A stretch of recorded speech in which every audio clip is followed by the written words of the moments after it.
คุณเคยคิดถึงเรื่องการผจญภัยไหม การได้ออกจากบ้านไปยืนอยู่ท่ามกลางภูเขากว้างใหญ่ไพศาลเพียงคุณตัวคนเดียว มันต้องเป็นความฝันที่เจ๋งมากแน่ๆ สวัสดีเราชื่อหมื่นเฟือง เราจะเล่าให้ฟังว่ามันเป็นยังไง เมื่อครั้งที่เราเดินทางออกจากบ้านสู่ยอดเขาหลังคาโลก ยอดเขาที่ชื่อว่าเอเวอเรสต์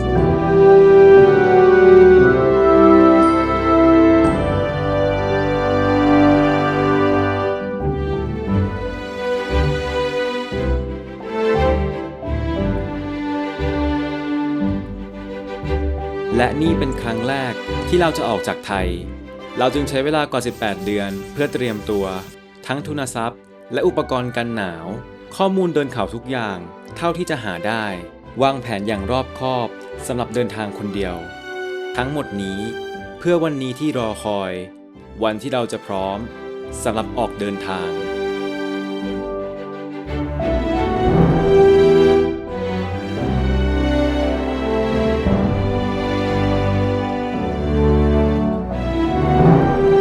และสิ่งสำคัญที่ไม่อาจมองข้าม ถึงครอบครัวและมิตรสหายทุกท่าน ขอบคุณที่เป็นกำลังใจให้เสมอมา ถ้าไม่มีพวกคุณเราคงทำสิ่งนี้ไม่ได้ ขอบคุณจริงๆ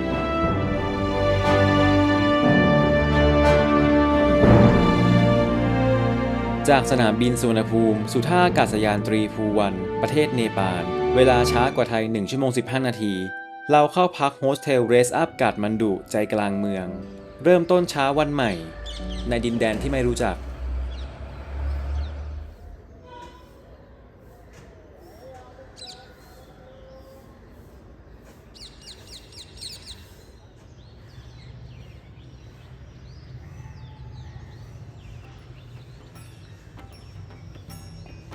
Or I can just write down in a paper later on, like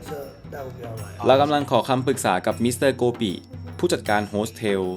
โดยเส้นทางที่เราเลือกเดินคือ Everest Tree Pass เป็นการเดินเป็นวงกลมโดยผ่าน 3 ช่องเขา ได้แก่ คงมาลา โชลาพาส และเรนโจพาส ระหว่างทางแวะ Everest Base Camp จุดรวมพลผู้กล้าที่อยากพิชิตยอดเขาเอเวอเรสต์ และโกเคียวเลกทะเลสาบน้ำจืดที่สูงที่สุดในโลก ใช้เวลาเดินทั้งหมด 19-25 วัน ขึ้นอยู่กับสภาพอากาศและความไหวของร่างกาย หนทางการไปที่นั่นคือการนั่งเครื่องบินไปลงหมู่บ้านลุกลา ซึ่งเราได้ไหว้วานคุณโกปิให้ช่วยหาตั๋วเครื่องบินให้เรียบร้อยแล้ว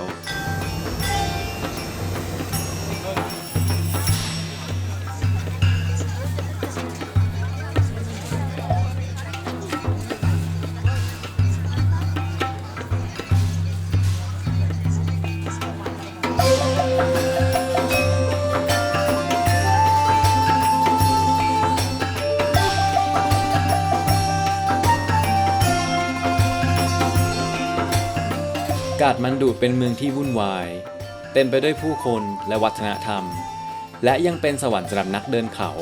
มีร้านค้าอุปกรณ์เดินเขาราคาย่อมเยาวมากมายให้เลือกสรร เราใช้เวลาทั้งวันแบบการหาของที่ยังขาด ซิมการ์ด เม็ดยาฆ่าเชื้อใส่น้ำ แผนที่เอเวอเรสต์ จนในที่สุดเราก็พร้อมแล้วสำหรับวันพรุ่งนี้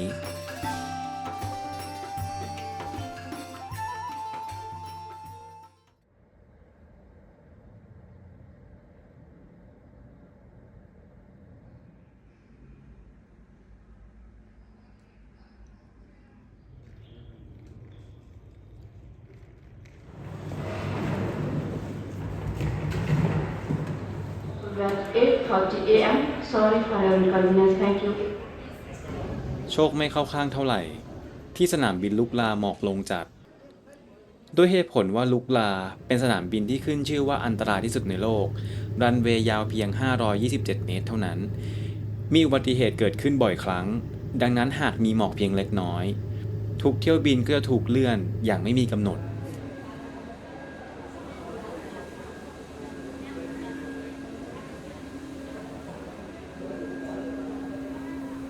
เป็นเรื่องน่าเศร้า เพราะเราเองก็ไม่ได้เตรียมตัวมาเป็นปี เพื่อนั่งรออย่างไร้ความหวัง แต่ธรรมชาติก็เป็นสิ่งที่ไม่อาจคาดเดาได้ แต่อาจเป็นโชคชะตา หลังผ่านไปกว่า 5 ชั่วโมง ในที่สุดข่าวดีก็มาเยือน Yes ฮัลโหล yes รันเวย์ที่ลุกลาเปิดแล้ว พวกเราจะได้ไปเอเวอเรสต์แล้ว เย้ finally ชายสวมหมวกลายทหารผู้นี้ชื่อนิโคล่าไม่มี S อายุ 23 พฤษภาคม 24 เป็นคนฝรั่งเศส เราจำได้เพราะว่าเขาแนะนำตัวแบบนี้กับทุกคนที่ถามเขา ตลกชะมัด นิโคล่าผู้นี้จะเดินทางไปจนถึงเบสแคมป์ก่อนกลับลงจากเขา ขณะที่เราไปต่อ3ช่องเขา แต่พวกเราจะเดินทางไปด้วยกัน นั่นหมายความว่าเราได้เพื่อนร่วมทางแล้ว เย้ โชคดีเป็นบ้า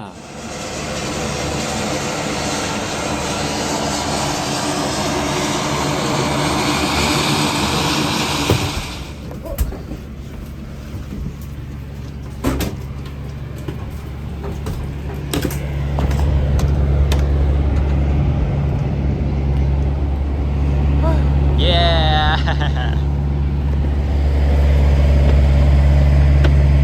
Thank you. Namaste. Fasten your seatbelt, switch off your mobile phone. Smoking, videography and photography is strictly prohibited during the entire flight. We have 4 emergency exits, one in the middle, one in the front, one in the middle, two in the rear of the cabin. ให้ตายตื่นเต้นเป็นบ้า ไม่ไหวละ ขอเปิดเพลงหน่อยนะ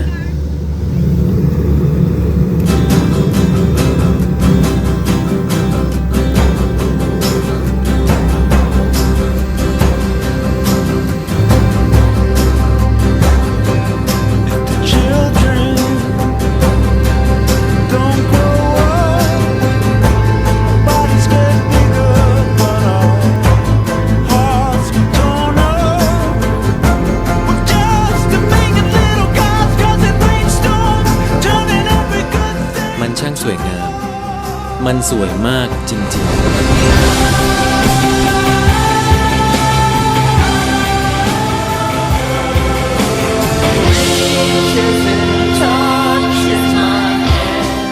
เคยมีคำกล่าวว่าการบินไปลุกลาเป็นสิ่งที่น่าระทึกใจที่สุดในโลก ก็ใช่ แต่สำหรับเรามันเหมือน เที่ยวบินสู่ฝันมากกว่า ฝันที่ไม่กล้าฝัน ฝันที่กำลังจะเป็นจริง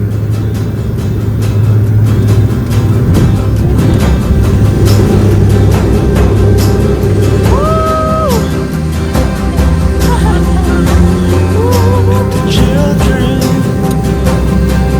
don't grow up. Bodies get bigger, but our hearts get torn up. We're just a million little gods. นี่คือเสียงของหมื่นเฟือง ท่านผู้โดยสารที่เคารพโปรดทราบ นับจากนี้การผจญภัยได้เริ่มต้นขึ้นแล้ว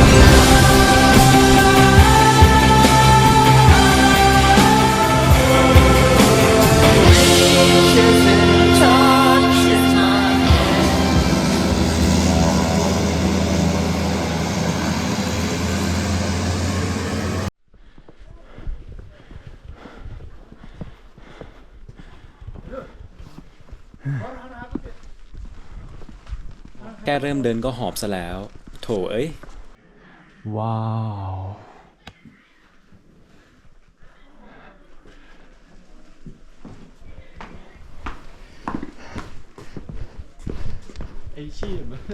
Oh, AEM.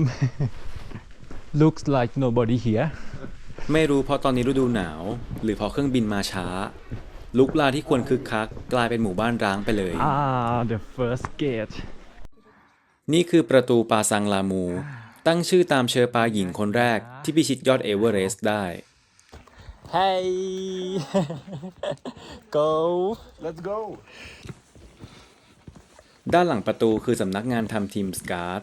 ไว้สแกนเพื่อบอกตำแหน่งตามจุดต่างๆ บนเขา แต่แอบเมาส์หน่อย ว่าเลยเขต 4,000 เมตรขึ้นไป ก็ไม่มีจุดให้สแกนแล้วล่ะ กลายเป็นของไร้ประโยชน์ไปเลย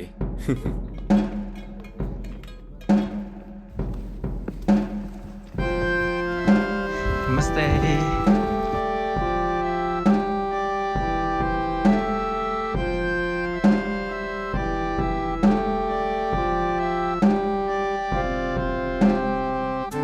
ทางออกจากลุกลาเป็นทางลงเขา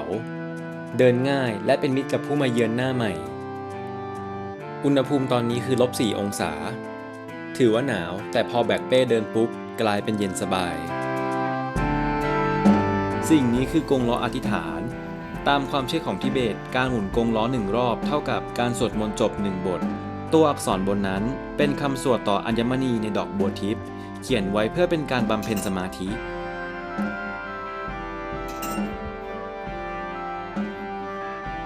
Other one, okay. Great.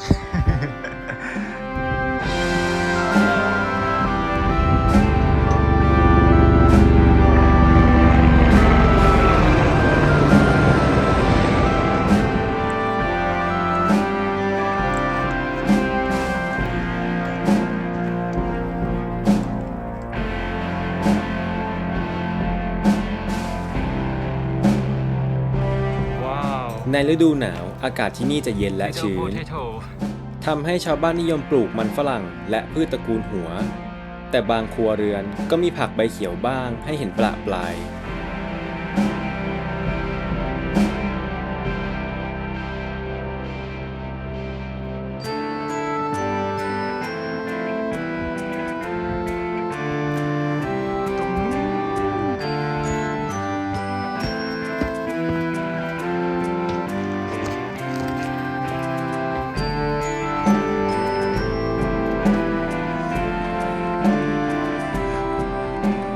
ทุกคนเห็นผู้ชายเสื้อสีน้ำเงินนั่นไหม เขามารอบเดียวกับพวกเรา แต่เขาจะไปเบสแคมป์กับไอแลนด์พีคเลยไม่เดินไปด้วยกัน หากมองจากภายนอกเขาเป็นคนที่ดุและจริงจัง แต่เมื่อเราได้คุยกับเขาแล้ว เขาเป็นคนที่มีมุมมองการเดินทางที่น่าสนใจทีเดียว แต่เขาก็เป็นคนดุและจริงจังเหมือนที่เรามองวันนั้นแหละ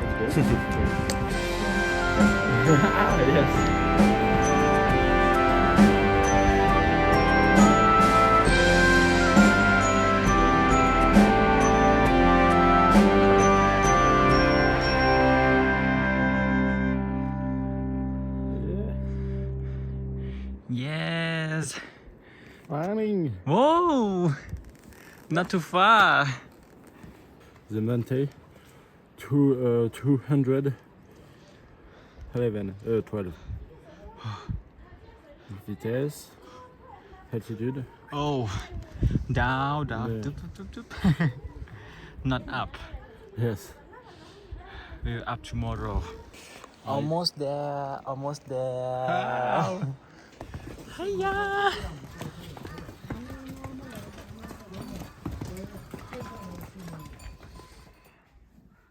You live here? Yes. Oh, very cute. How cute. In this season have no tourists, no people. Is a foggy like this every day? Yes. Every day? Every day. Oh my god. บ้านหลังนี้ที่เรากับนิโคล่าเข้าพัก มีคุณป้าและคุณลุงเชอปาเป็นเจ้าของ พวกเขาอาศัยอยู่ที่นี่กัน2 คน พวกเขามีลูกที่เข้าไปทำงานในกาดมันดุ บ้านของเชอปาส่วนใหญ่จะเปิดเป็นเกสต์เฮาส์ให้นักเดินเขาได้พักผ่อน แต่ในฤดูหนาวบางแห่งจะไม่มีไฟฟ้าใช้ เช่นที่นี่เป็นต้น แต่ก็แลกมากับราคาห้องพักที่ย่อมเยาแทน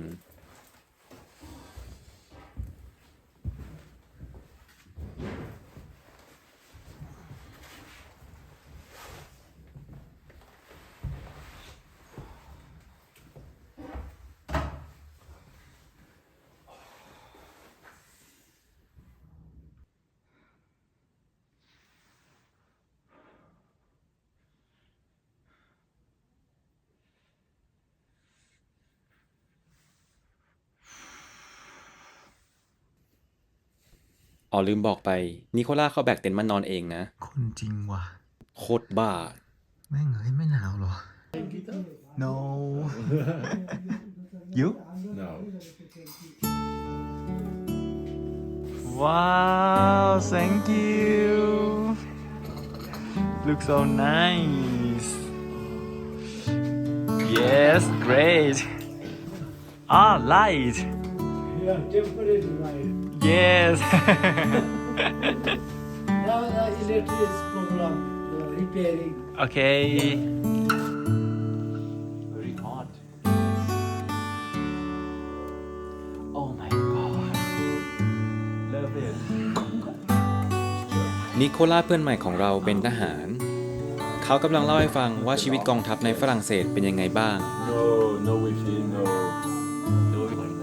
Bye bye. Bye bye. Thailand. Thailand have no winter like this. Yes. Hello. Woo-doo.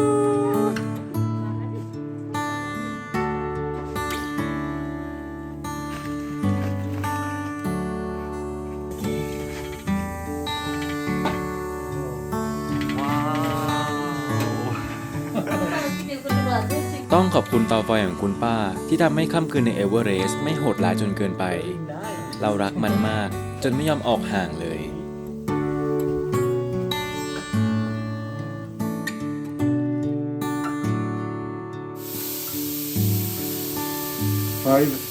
5 and 6 hours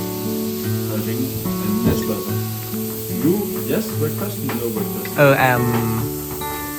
Whatever.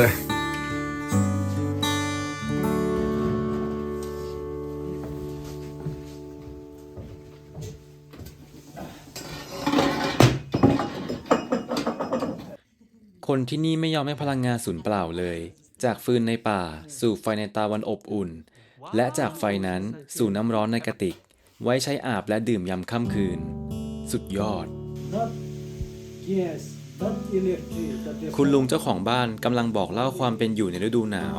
ที่ไม่ได้สะดวกสบายนัก ไม่มีไฟฟ้า ไม่มีแก๊ส ทุกอย่างต้องช่วยเหลือตัวเอง ในฐานะผู้มาเยือน พวกเรามีความสุขกับชีวิตที่ไร้สัญญาณเน็ตเพียงชั่วครู่ แต่พวกเขาคือคนที่อาศัยอยู่กับมันตลอดมา ดังนั้นการตระหนักรู้จึงเป็นสิ่งสำคัญ Look at that. Wow. Okay, bon appetit. No. What? What? Yes. Yes. The name Thailandais. Bon appétit. Bon appetit. Yes. Thai. In Thai. อ๋อjust อร่อย Haroy. อร่อย Haroy. Yes อร่อย Haroy. You tomato ketchup? What? Tomato ketchup? No, thank you. Yeah. Thank you. Okay. We dinner together. Dinner together. Oh. Okay. So good. Very good. วันแรกในเอเวอเรสต์ผ่านไปอย่างอิ่มเอม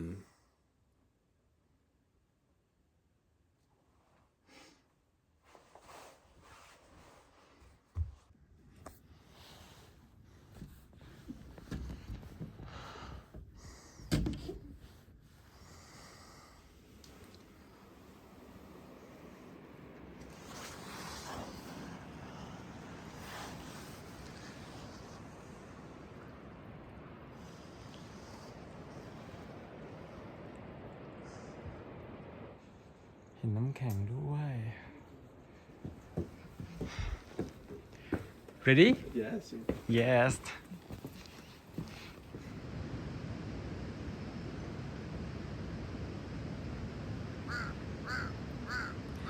เช้านี้พวกเราต้องเดินทางไกล จากพักดิ้งขึ้นสูงกว่า 800 เมตร เพื่อไปถึงนามเชบาซา เมืองหลวงของเอเวอเรสต์ ใช้เวลาเดิน 5-6 ชั่วโมงเป็นอย่างต่ำ ซึ่งถือว่าไม่ง่ายสำหรับผู้มาเยือนหน้าใหม่ Wow.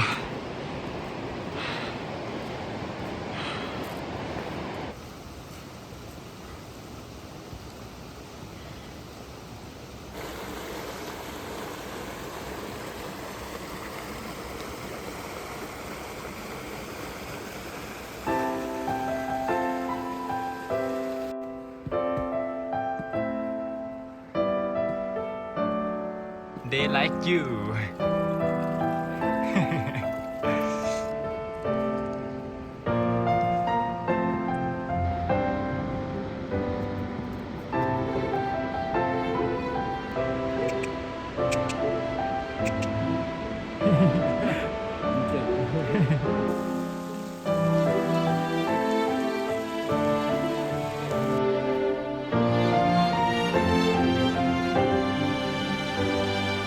ระหว่างทางเป็นการเดินเลียบลำธาร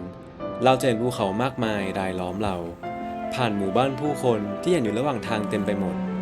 เป็นการเริ่มต้นวันแบบชิลๆ น่ากลัวชิบหายเลย nice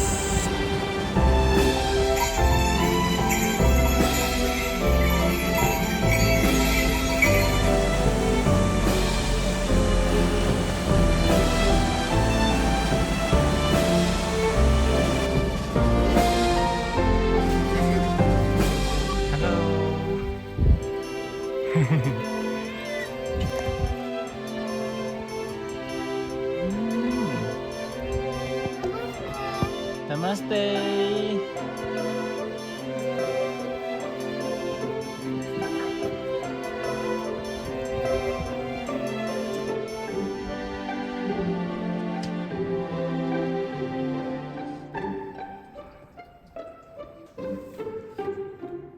Take hand. So Check. Check. yeah. No, the root. Check. Check.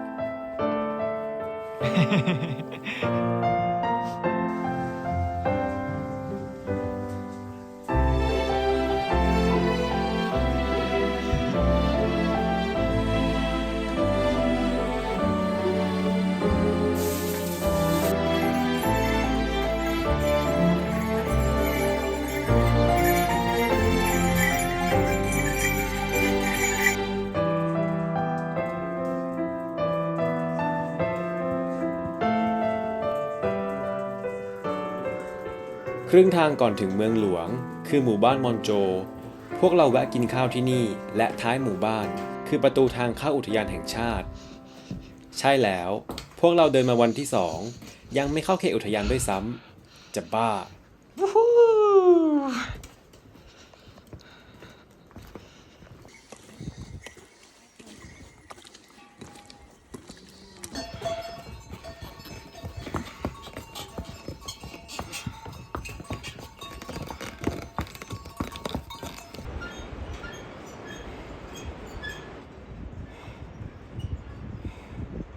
อันนี้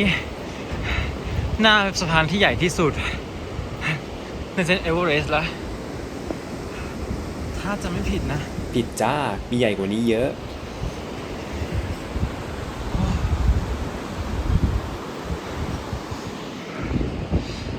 มาแล้ว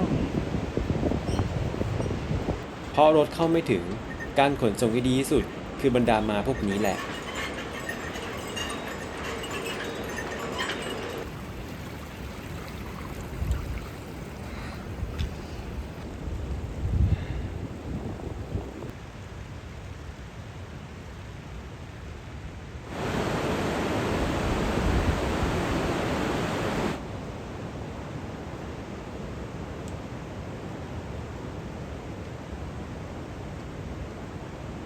What is that Whoa แทบไม่อยากจะเชื่อสายตาตัวเอง We have to cross up or down I hope down ในวิดีโอเหมือนไม่สูง แต่ของจริงโคตรท้อใจอ่ะ พอผ่านประตูอุทยานปุ๊บ กลายเป็นทางขึ้นเขาเรื่อยๆเลย อยากร้องไห้ ไม่นะ No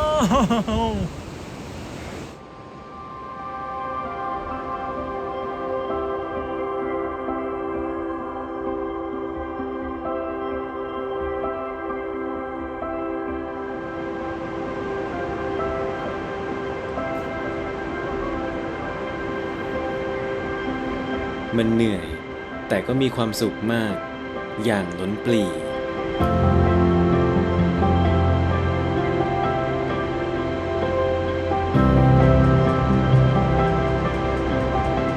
Great shot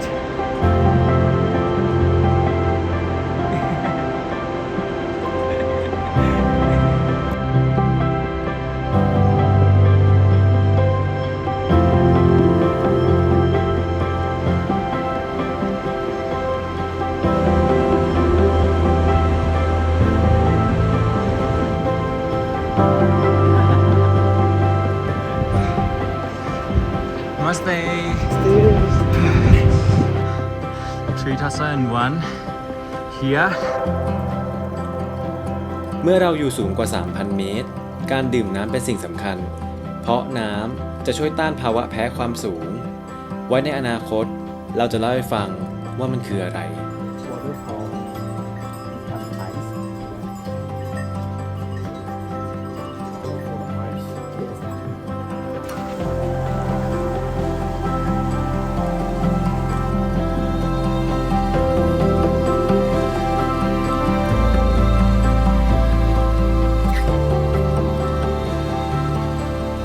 นี่เป็นแดดแรกของวันเลยนะเนี่ยแดดในสายหมอกไม่เลว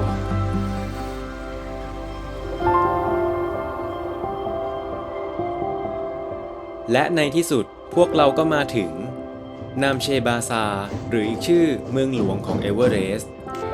หมู่บ้านแห่งนี้เป็นศูนย์กลางหุบเขา เต็มไปด้วยร้านค้า ร้านอาหาร โรงแรมเกรสเฮาส์มีมากมายให้เลือกสรรซึ่งแน่นอนว่าพวกเราเลือกบ้านที่นิโคล่าสามารถกางเต็นท์นอนได้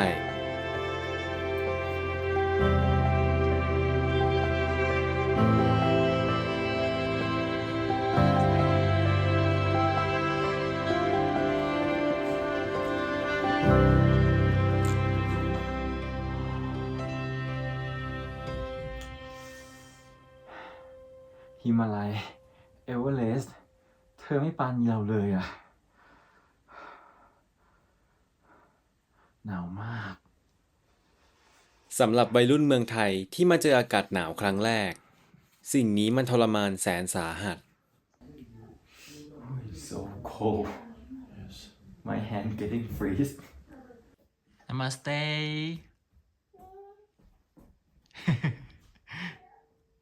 One thousand. Up. The ascension. 1,000.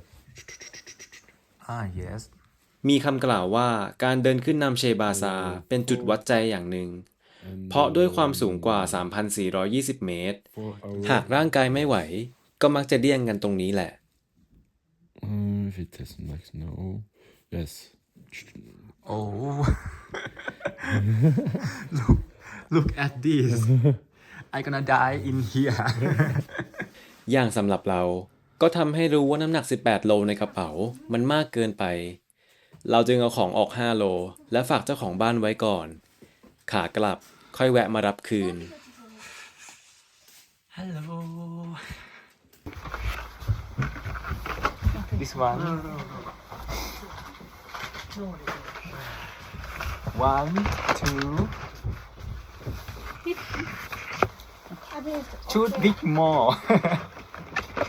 oh is this Because of your hair. oh is this okay oh I have what is this called Buddha's eye. Buddha eyes โอ้น่ารักดีแฮะ เรากับนิโคล่าได้หมวกใหม่ผมมาคนละใบจากร้านค้า fuck อากาศมันเย็นน่ะเนอะ เจ๋งอ่ะ มันหมุนเองได้ด้วยน้ำข้างล่างเนี่ยดีอ่ะ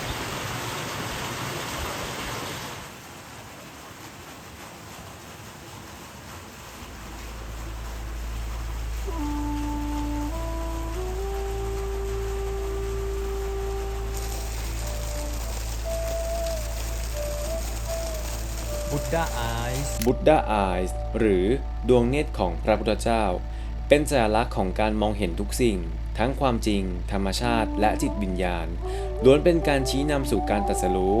เป็นสัญลักษณ์ชิ้นสำคัญของพุทธแบบทิเบตที่มาพร้อมกับชาวเชอปา เมื่อพวกเขาย้ายถิ่นฐานเข้ามาในหุบเขาแห่งนี้ เมื่อศตวรรษที่ Buddha eyes oh beautiful 16 color แล้วก็เราไม่แน่ใจว่ามันเกี่ยวกันไหม แต่สีของไก่ฟ้าหิมาลัย คล้ายกับสีของบุตดาอายส์มากเลย is she can fly Yes. Maybe. I don't think so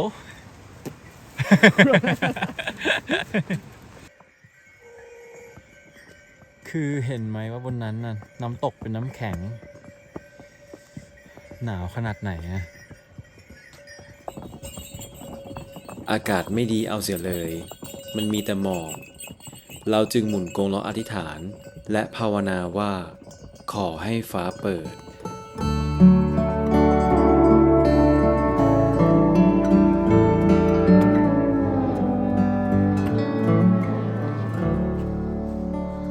เนื่องจากนิโคล่าเป็นทหารบก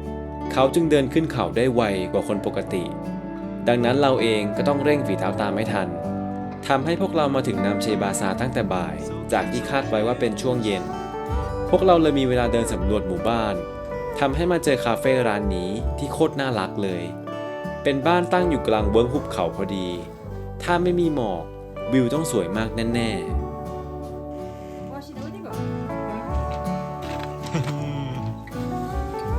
Thank you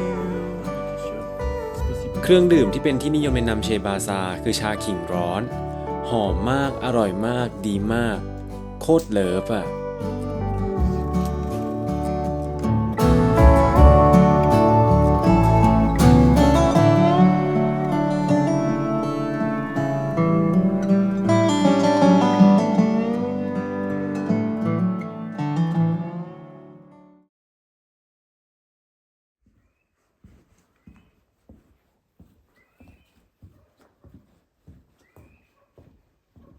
เมื่อเราขึ้นสูงกว่า 3,000 เมตร ออกซิเจนในอากาศจะเบาบาง จำเป็นมากที่นักเดินเขาต้องปรับสภาพร่างกาย โดยการทำ acclimatization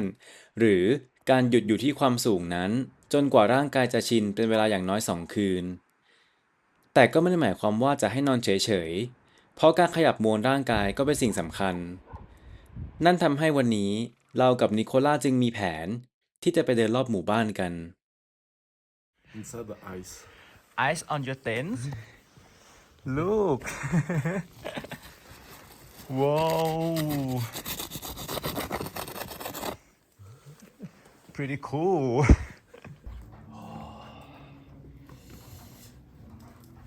วันนี้แดดออก วันนี้แดดออก วันนี้แดดออก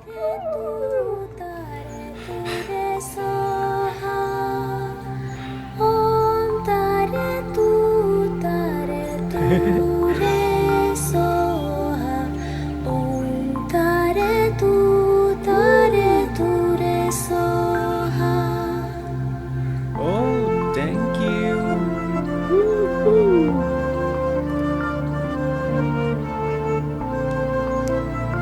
Smells good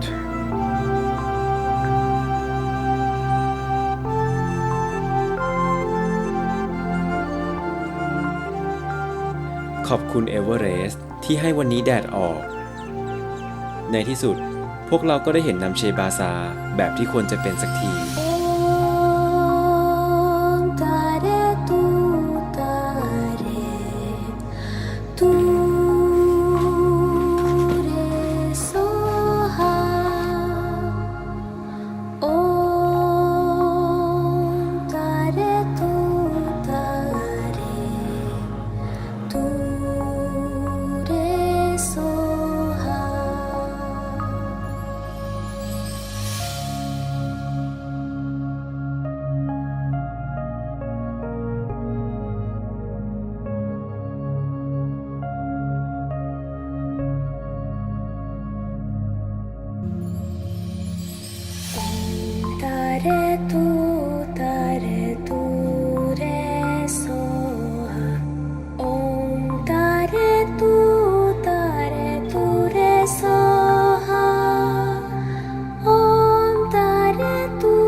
นิโคล่าบอกว่านั่นคือเอเวอเรสต์ and then he is sleeping now The sun.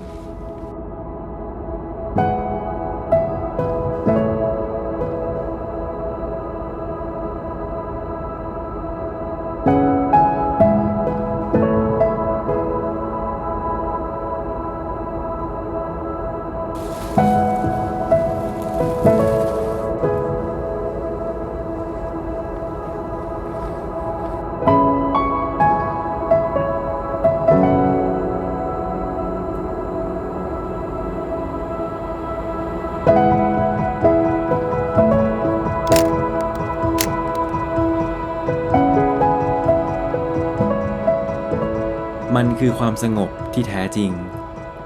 เราไม่เคยรู้สึกสงบเท่านี้มาก่อน สัมผัสเอเวอเรสต์สัมผัสเราไม่สัมผัสเพียงสายตา แต่เราสัมผัสทั้งเสียง กลิ่น รสชาติ ผิวหนัง จิตวิญญาณ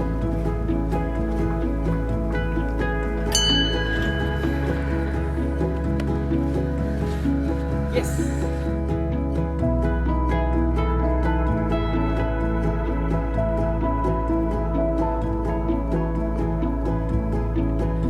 ช่างไม่เหมือนที่ไหนในโลกใบนี้ เรากล้าใช้คำว่าเรารักที่นี่ เรารักในสถานที่ รักในผู้คน รักในวัฒนธรรม วันนี้พวกเราได้พัก ได้ดื่มด่ำกับเอเวอเรสต์กับนัมเชบาซา แต่เส้นทางของพวกเรายังอีกยาวไกล ยังมีเขาอีกหลายลูกที่เราต้องก้าวผ่าน และในวันพรุ่งนี้ พวกเราจะไปต่อ อย่างไม่หยุดหย่อน